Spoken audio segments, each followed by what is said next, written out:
Selamat datang di mata kuliah Manajemen Pengadaan dan Investasi TI. Saat ini kita ada di bab mengenai procurement atau pengadaan. Bagi yang belum melihat bab-bab sebelumnya, silakan dicek di playlist.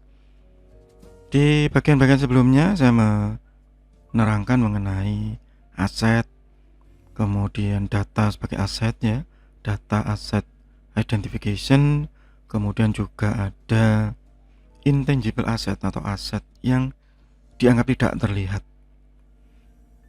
Nah, sesuai dengan nama mata kuliahnya, saat ini kita bergeser ke pengadaan ya.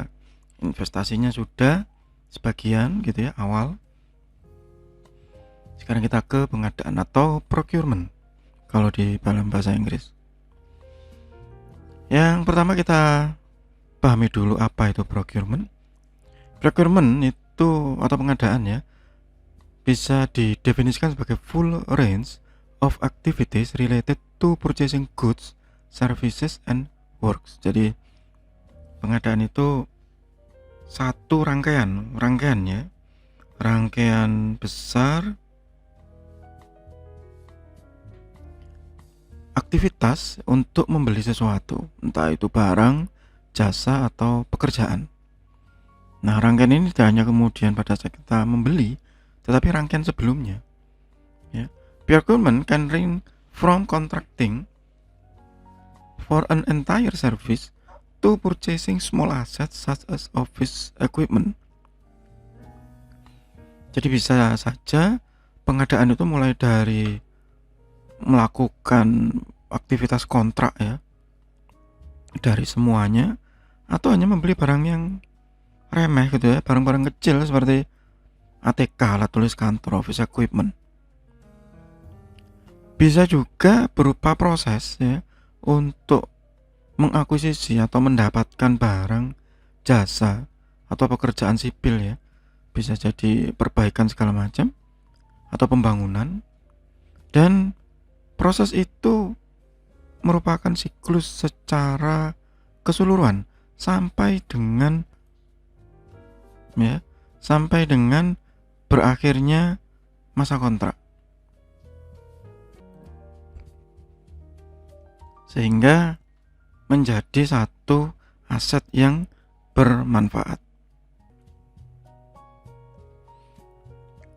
Definisi yang lain menyatakan bahwa pengadaan atau procurement itu tidak hanya berhenti di saat kita membayar atau memberikan komisi, di saat kontrak itu waktunya dibayar gitu. Tetapi mulai dari desain, mulai dari awal ya, atau sampai disposal, sampai misalnya aset ini sudah tidak berguna begitu ya, atau end of useful life of an asset, itu procurement. Ada yang sampai ke arah sana. It involves option, appraisal, and critical make or buy decision. Jadi di dalamnya juga ada cara menilai, cara menghargai atau memutuskan ya, ini kita mau buat sendiri atau mau beli. Nah, ini yang biasanya nanti akan mengarah ke IT ya, terutama di software ya, atau perangkat lunak. Jadi biasanya ini mau diapakan ya softwarenya. Kita butuh software sistem informasi sumber daya manusia. Mau bikin sendiri atau beli. Nah, keputusan ini kan harus dipertimbangkan dengan baik. Mulai dari segi biaya, waktu, fasilitas, fitur, apa yang harus ada begitu, sampai dengan keputusannya ayo kita buat sendiri atau kita membeli. Procurement differ from purchasing ya, in that purchasing merely reflect the act of acquisition, while procurement encompasses more element of the supply chain. Jadi pengadaan itu beda dengan pembelian. Ada yang mengatakan bahwa pengadaan di dalamnya termasuk pembelian. Ya, karena pengadaan di dalamnya itu lebih banyak mengikut sertakan elemen-elemen yang biasanya ada di dalam supply chain.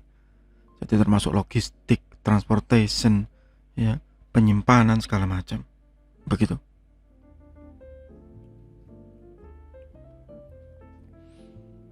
Develop integrated purchasing strategies that support organizational strategy.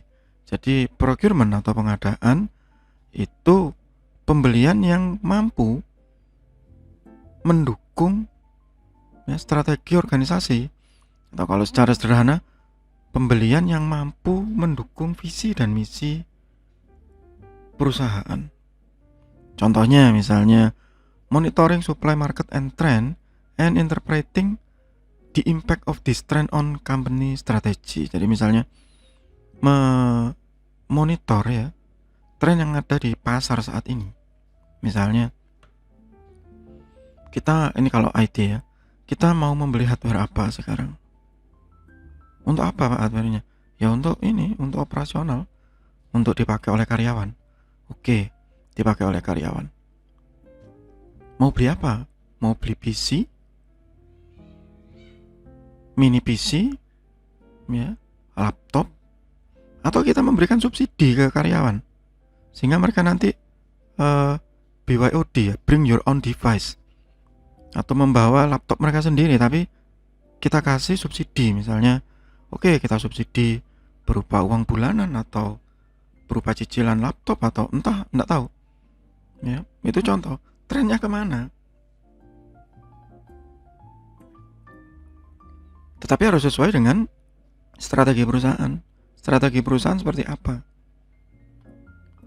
Identifying the critical material and services required to support company strategies in key performance area, particularly during new product development. Nah ini kalau yang produksi ya, misalnya manufaktur atau pabrik begitu ya. Kemudian apa bahan baku, nah ini yang seperti saat video ini dibuat sedang rame-ramenya menggunakan baterai gitu ya untuk mobil, misalnya mobil listrik begitu. Nah sekarang tinggal dilihat apakah misalnya ini pabrik mobil ya, apakah kita akan juga ikut memproduksi mobil listrik begitu? Oh tidak, belum saatnya begitu misalnya, karena kita fokusnya itu di mobil untuk industri, truk, bis gitu. Jadi bukan untuk konsumsi retail misalnya begitu ya. Jadi kita tidak melakukan procurement atau pengadaan untuk hal tersebut. Misalnya supporting the organization need for a diverse and globally competitive supply base. Nah ini termasuk di dalamnya nanti adalah memilih supplier. Misalnya apakah kita akan bergantung terhadap satu supplier, atau kita memang harus membuka tender untuk mencari supplier baru, atau nggak usah buka tender, kita yang akan mencari sendiri. Supaya apa? Supaya kita bisa kompetitif, tidak tergantung pada satu tempat misalnya. Nah itu termasuk di aktivitas procurement. Sehingga kalau ditanya apakah procurement sama dengan pengadaan, jawabannya tidak. Tetapi procurement sama dengan pembelian, jawabannya tidak. Tetapi pembelian itu termasuk di dalam aktivitas procurement atau pengadaan. Procurement atau pengadaan juga harus support kebutuhan operasional. Ya kayak tadi misalnya software, saya butuh software untuk sistem informasi SDM gitu. Benar-benar butuh Pak? Iya butuh.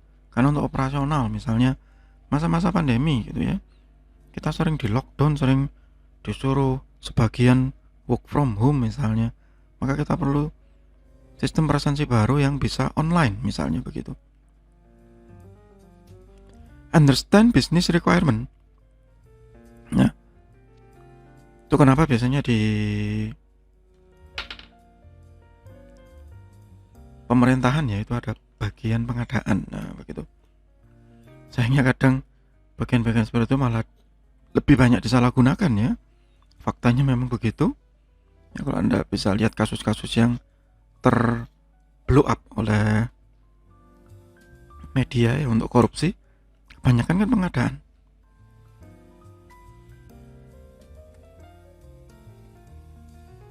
Dan biasanya itu dimulai dari awal ya, dari proses awal pengadaan itu, milih supplier, milih apa begitu, itu sudah dimulai. Ya padahal seharusnya memang pengadaan itu memahami apa yang dibutuhkan oleh organisasi tersebut, understand business requirement, ya, termasuk setiap departemen atau setiap divisi atau apapun istilahnya, requirement of its functional group within the organization. Pihak misalnya pihak IT ini butuhnya apa sih gitu, mereka butuh ATK seberapa, yang seperti apa ya. Pihak marketing itu butuhnya apa untuk operasional, itu harus dipahami, sehingga procurement atau pengadaan itu harus memahami bisnis proses atau proses bisnis dari perusahaan tersebut, tidak hanya sekedar menerima request. Nah biasanya kalau di banyak perusahaan itu ya, menerima request untuk membelikan sesuatu, bukan seperti itu. Saat dia menerima request juga harus paham ini benar dibutuhkan atau tidak begitu, penting atau tidak, mana yang menjadi prioritas. Nah itu yang lebih penting. Buy product and services at the right price from the right source, the right specification in the right quantity for delivery at the right time to the right internal customer. Ya, membeli produk atau jasa dengan harga yang tepat. Ingat, harga yang tepat ya, bukan harga yang termurah begitu. Yang termurah belum tentu tepat. From the right source, dari supplier yang benar,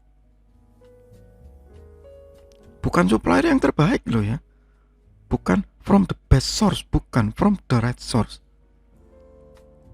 karena belum tentu yang kita butuhkan yang terbaik.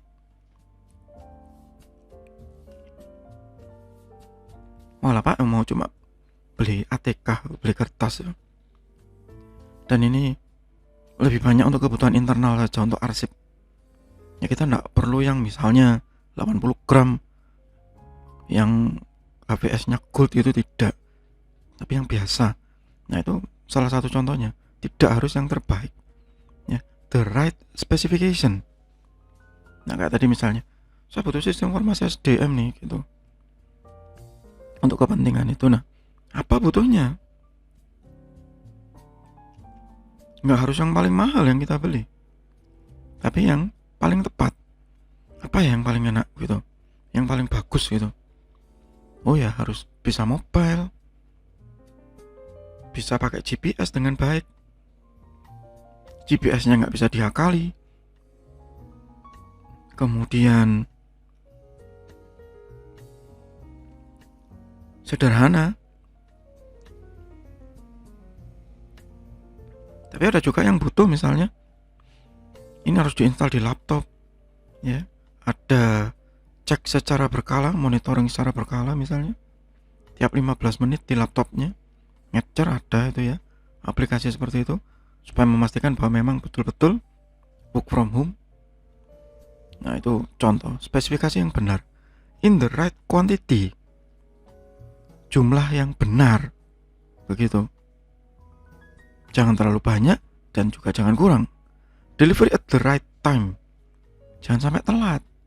Wah Pak beli kertas di situ murah sih, tapi kalau ngirim telat, saya mintanya tanggal 2 dikirim tanggal 10, akhirnya ngecer. Wah sama aja. To the right internal customer, jadi betul-betul pas siapa yang diberikan ya. Misalnya yang sederhana, misalnya beli ATK ya, beli pulpen begitu, ini untuk siapa gitu, untuk bagian produksi Pak yang di sana. Ya nggak usah dibelikan yang mahal-mahal gitu, yang penting dong dia kepentingannya bukan buat menulis kok, untuk tanda centang aja ya. Kita beli yang murah-murah aja ya, tapi kalau untuk yang di dalam itu ya, administrasi ya, jangan beli yang anti macet gitu, mereknya yang bagus, pilot, zebra misalnya begitu.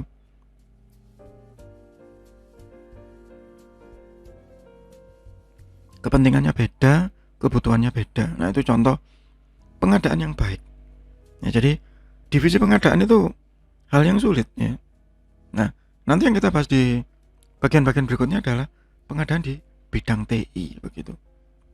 Ya, yang sebenarnya jauh lebih rumit. Karena kalau tidak dihandle oleh person yang punya kapabilitas untuk memahami hal tersebut, ya maka semua kata-kata right ini, tepat ini akan gugur atau hilang. Demikian untuk sementara materi bab procurement masih di mata kuliah manajemen pengadaan dan investasi TI. Kita akan lanjutkan lagi di bagian berikutnya. Semoga bermanfaat, tetap sehat, tetap semangat. Terima kasih.